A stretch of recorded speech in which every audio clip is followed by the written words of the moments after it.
Dzień dobry moi drodzy. No to doczekaliście się trzeciej części serii wykładu o kolagenie. Części, w której ja już podam tę konkretną mieszankę, która ma stymulować produkcję kolagenu w naszym organizmie. Powiem, jakie zioła w jej skład wchodzą. Trochę ona jest zmodyfikowana przeze mnie, ale o tym za chwilę. To co? No to już bez zbędnego wstępu, żeby nie trzymać Was w niepewności, zaczynamy.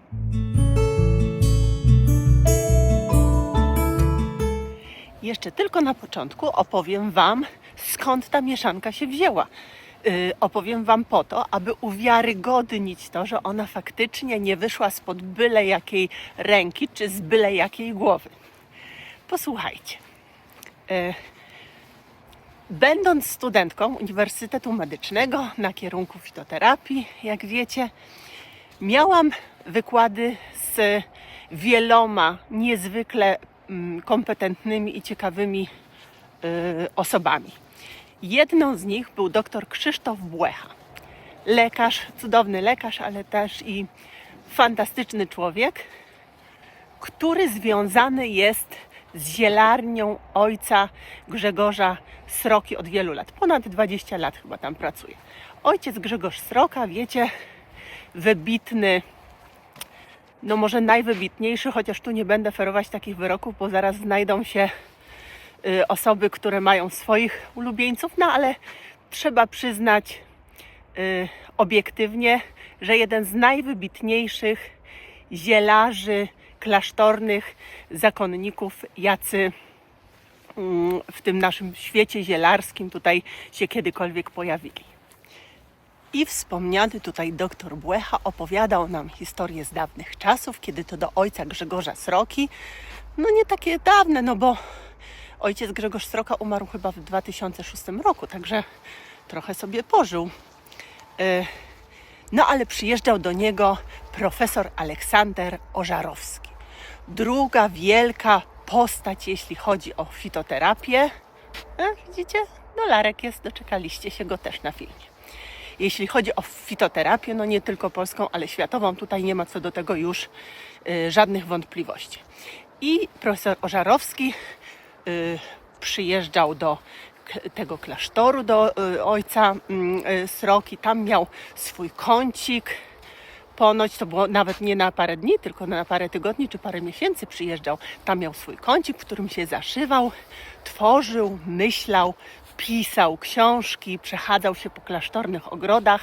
Może sobie trochę klasztornego, naważonego piwa albo wina też popił, które jak wiecie z punktu widzenia fitoterapeutycznego też nie jest wcale takie najgorsze. Chociażby ze względu na resveratrol, który znajduje się w czerwonym winie, ale to już osobna historia. Są filmy na kanale, możecie sobie zerknąć. No i profesor Ożarowski opowiadał kiedyś taką historię, jak został poproszony przez stomatologów, aby zrobić, bo oni mieli problem u starszych ludzi.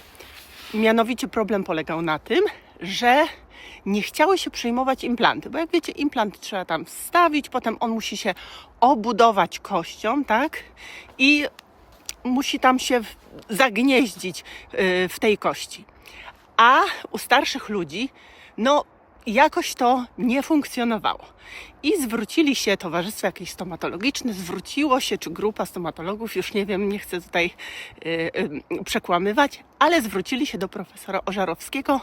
Mówią, profesorze, ratuj, bo my nie wiemy, co robić. Profesor się zadumał, pomyślał i mówi, to na pewno jest tak, że ta nadbudowa kości jest spowolniona czy zahamowana przez to, że jest mało krzemu, który jak wiadomo jest też składnikiem kości, stanowi ten szkielet kolagenu, który w ogóle ten taki też również szkielet w kościach stanowi, o czym już doskonale wiecie. Czyli trzeba znaleźć jakieś zioła, które usprawnią produkcję kolagenu.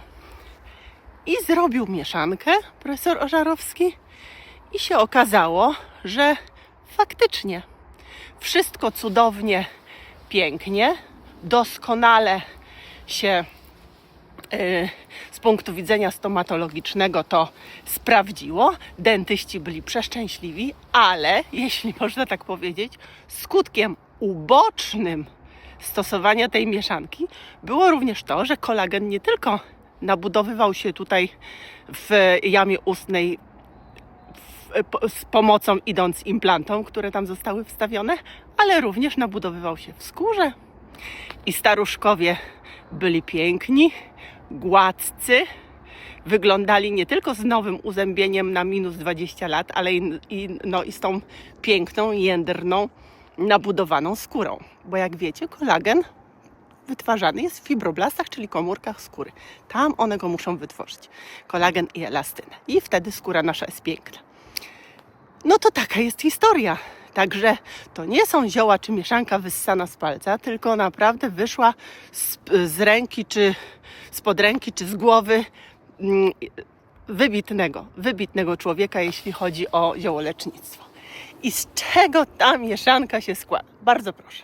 Ta mieszanka składa się ze skrzypu polnego w 40%, z pokrzywy w 20%, z rdestu ptasiego w 20% i z owoców dzikiej róży w 20%. To jest ta bazowa mieszanka profesora Ożarowskiego. A ja do niej dodaję jeszcze jeden składnik. Chcecie wiedzieć, co to jest? Już Wam mówię. Ja dodaję do tej mieszanki jeszcze wąkrotę azjatycką. Centella asiatica, wąkrota azjatycka, na pewno kojarzycie. To jest roślina, która jest adaptogenem. Ja adaptogeny ubóstwiam, wiecie też. One mają niesłychany wpływ na cały nasz organizm. Jeżeli chcecie o adaptogenach, też jest film na kanale, ale poczytajcie sobie, bo to są cudowne rośliny. I kojarzycie na pewno, że wąkrota azjatycka stała się teraz takim jakby bardzo popularną substancją, jeśli chodzi o wszelkiego rodzaju kosmetyki stosowane. Kremy, mleczka itd., itd. A to dlatego, że w wąkrocie azjatyckiej znajdują się dwie substancje. Znajduje się madekasozyt i znajduje się azjatykozyt. One zostały wyekstrahowane nie tak dawno, bo chyba w 2003 czy w 2006 roku, ale mają niesamowite właściwości te substancje. A jakie? Dla naszej skóry wąkrota azjatycka jest szczególnie cenna. Dlaczego? Dlatego, że ona działa przeciwzapalnie, czyli hamuje między innymi produkcję prozapalnych cytokin, ale też działa łagodząco, działa regenerująco, zwiększa syntezę glikosaminoglikanów, czyli takich związków, do których należy między innymi kwas hialuronowy, który odpowiada za nawilżenie, za elastyczność naszej skóry. Co dalej? Hamuje też syntezę melaniny, co będzie działało przeciwpigmentacyjnie dla naszej skóry, czyli będzie zapobiegało powstawaniu plam na naszej skórze. Naprawdę świetny produkt, jeśli chodzi o zawartość w kosmetykach. Ale wąkrota i te związki, o których Wam wspomniałam, czyli madekasozyt i azjatykozyt, działają też świetnie wewnętrznie na nasz organizm. I już Wam mówię jak. Robiono badania, kochani, i żeby nie być gołosłownym, to ja Wam tutaj wkleję te badania, które na tych dwóch związkach prowadzono i na oddziaływaniu ich na produkcję kolagenu w naszym organizmie. Jak wiemy, kolagen w naszym organizmie jest różnych typów, typu pierwszego, typu drugiego, typu trzeciego. Tu akurat robiono badania na kolagenie typu pierwszego, czyli tego, którego jest najwięcej. Między innymi jest w naszej skórze 90% kolagenu, to jest kolagen typu pierwszego w naszym organizmie i kolagen typu trzeciego, ale to jest kolagen, bo typu drugiego jest w chrząstkach, tutaj go nie brano pod uwagę, ale kolagen typu trzeciego to jest kolagen, który występuje w układzie krwionośnym, w naczyniach krwionośnych między innymi. I co te badania pokazały? Tam możecie sobie zobaczyć, jaka jest grupa reprezentacyjna, na której te badania zostały wykonane i one pokazały, że po 48 godzinach produkcja kolagenu typu pierwszego w organizmie zwiększyła się o 25 do 30%. Natomiast kolagenu typu trzeciego również, z tym zastrzeżeniem, że tutaj na kolagen typu trzeciego ma wpływ tylko madekasozyt, nie ma wpływu na niego azjatykozyt. Tak? Czyli to akurat ta substancja, na której nam najbardziej zależy, czyli madekasozyt, mimo że w wąkrocie tego azjatykozydu jest dużo, bo prawie 13%. Także no to są związki naprawdę cenne. Madekasozyt działa nie tylko na naszą skórę i na produkcję kolagenu, ale on też wspiera nasze nerki, wspiera wątrobę. Tu badano to głównie pod kątem stłuszczenia wątroby i korzyści, jakie madekasozyt ze sobą niesie. Przeciwdziała insulinooporności. Niektórzy mówią, że dla wątroby jest szkodliwy, ale no tutaj z jednej strony te badania, które przeprowadzono, pokazują coś innego, a z drugiej strony on może ewentualnie w jakiś tam sposób wchodzić w reakcję, ale tylko z lekami, które bardzo silnie obciążają wątrobę. Więc tutaj ewentualnie trzeba jeszcze na to zwrócić uwagę i dobadać. Natomiast jak każdy adaptogen jest super. Adaptogeny to są rośliny, które tak pięknie działają, że w zasadzie nie mają żadnych skutków ubocznych. Oczywiście muszą uważać kobiety w ciąży, matki karmiące, ale to Wam już wielokrotnie mówiłam, też głównie ze względu na to, że nie ma wystarczającej ilości badań. Adaptogeny to jest młoda dziedzina, to nie jest dziedzina, na której jest już przeprowadzonych wiele badań. I dlatego też cały czas jeszcze rośliny są wpisywane na tę listę. Cały czas są odkrywane. Ja Wam mówiłam, że u nas na naszym podwórku też rośnie z całą pewnością, gdyby się takim przyjrzeć, wiele adaptogenów. Na przykład no siłą rzeczy te, które są przebadane, pochodzące z ajurwedy, z medycyny chińskiej, no to jakby tradycja stosowania za nimi też przemawia, ale taka nasza babka ma dokładnie takie samo działanie immunomodulujące jak ashwaganda. Więc gdyby się takiej przyjrzeć, no też na łopianie majowym trwają badania, chyba ich nie zarzucono, mam nadzieję. Może i wiesiołek będzie mógł być tam wpisany, więc na to wszystko jeszcze przyjdzie czas. A jeśli chodzi o te przeciwwskazania dla ciąży i dla matek karmiących, to jest właśnie z tego względu, że jeszcze wystarczającej ilości badań nie ma. Mówi się też o dzieciach, że poniżej 18 roku życia nie powinny dzieci zażywać adaptogenów, ale to właśnie z tego samego wydaje mi się względu, dlatego że to są rośliny też silnie działające. Aczkolwiek moje dziecko zażywało, znam dzieci, które zażywają i świetnie się po nich czują. No to już podałam Wam tę całą mieszankę, która świetnie będzie Wam stymulować produkcję kolagenu. Oczywiście jeśli chodzi o skutki uboczne, to musimy pamiętać o tym, że musicie się wnikliwie tym roślinom przyglądać, dlatego że rośliny są bardzo silnie działające i oczywiście, że mogą zaszkodzić. No przecież jeżeli na przykład mamy uczulenie na orzechy, na jajka albo na ogórka, to też może po spożyciu nam krtań tak spuchnąć, że się udusimy. No są takie indywidualne przypadki. Są ciężkie choroby, w których też niektóre zioła nie są wskazane, bo jak mówiłam, one bardzo silnie działają. Ale też pamiętajcie, że wielokrotnie Wam mówiłam, że zioła działają silnie, ale działają wolno. I dlatego ważna jest ta profilaktyka. Ważne jest włączenie do codziennej rutyny zielarskiej, żeby później właśnie nie chorować, tak? Bo jeżeli my już jesteśmy poważnie chorzy, to tak zioła z dnia na dzień nam nie zadziałają. Chodzi o to, żeby właśnie nie chorować. Ale z drugiej strony nie ma też tego niebezpieczeństwa, gdyby się coś działo złego, że to się stanie tak w mgnieniu oka, bo też rośliny dadzą Wam sygnał. Będziecie się źle czuć, będziecie mieli jakieś niepokojące objawy, to też będzie sygnał, żeby po prostu odstawić określone zioło. A z tych, które są w mieszance, no to są pewne przeciwwskazania, już Wam powiem jakie. Jeśli chodzi o skrzyp, to przede wszystkim takim zarzutem, zresztą jeśli chodzi o rdest ptasi również, jest to, że te substancje zawierają tiaminazę, czyli taki enzym, który rozkłada nam witaminę B1, czyli tiaminę w naszym organizmie. Tak jest, tylko znowu, to się nie będzie działo z dnia na dzień. Jeżeli my 2 tygodnie, 3 tygodnie, 4 tygodnie będziemy stosować skrzyp, no to on naprawdę nam tej witaminy nie rozłoży tak, żebyśmy leżeli na łopatkach, zwłaszcza jak ją będziemy przyjmować w innych produktach. Między innymi tutaj w pokrzywie, która ma dużo witamin z grupy B, więc tutaj będzie się to kompensować. No profesor Żarowski nie był głupi, tak? Oczywiście skrzyp jest też niewskazany, jeżeli mamy jakieś obrzęki spowodowane silną niewydolnością mięśnia sercowego albo nerek. Jeżeli rdest ptasi, jeżeli mamy dusznicę, zapalenie żył, też musimy uważać.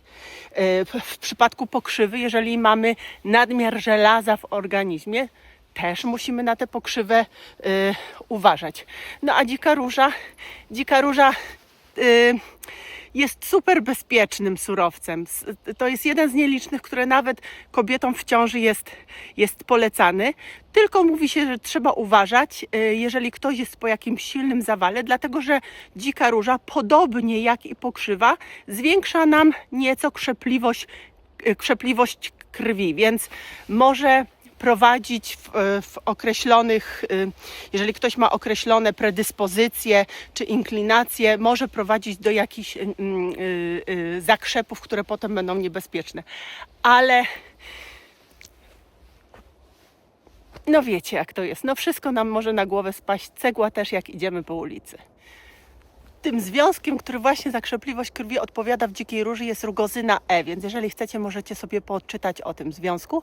Natomiast mówi się też, że ta duża zawartość witaminy C, która jest, może prowadzić do kamicy nerkowej, ale tu chciałam Wam powiedzieć bardzo autorytatywnie, że suplementowanie naturalne witaminy C, czyli nie ze sztucznych, chemicznych, tak, jakichś preparatów, tylko w naturalny sposób, nigdy nie doprowadzi nam do tego, że będziemy mieć jakiekolwiek problemy z nerkami czy z kamicą nerkową. Nigdy. W takim w miarę dobrze funkcjonującym organizmie, a nawet jeżeli mamy problemy z nerkami, to przepraszam, to nie w miarę dobrze, tylko nigdy nie doprowadzi. W takim wypadku, jeżeli mamy problemy z nerkami, a wiecie, że witamina C jest witaminą rozpuszczalną w wodzie i nawet ta chemicznie suplementowana w zdrowym organizmie powinna zostać wydalona, jej nadmiar powinien zostać wydalony, ale jeżeli coś nie tak funkcjonuje, to może nam tam w nerkach pogmatwać. Natomiast nigdy nie będzie to z naturalnej suplementacji, zawsze to będzie ze suplementacji syntetycznej witaminy C. No i teraz na koniec jeszcze Wam powiem, jak ja to taką mieszankę przyjmuję. Ja przyjmuję to w postaci proszku kapsułkowanego. Ja jestem wielką zwolenniczką proszkowanych ziół. Zresztą medycyna chińska też się na proszkach ziołowych opierała. Nasi fitoterapeuci, między innymi Witold Poprzęcki, był taki, sobie zobaczcie, napisał też bardzo wiele książek, mądry człowiek. On też był wielkim zwolennikiem proszkowanych ziół. A dlaczego proszkowane? Dlatego, że wtedy, jeżeli są dobrze sproszkowane zioła, to nasz organizm już sobie z nimi poradzi i wtedy całe dobro, które jest w roślinie, wpływa do naszego organizmu.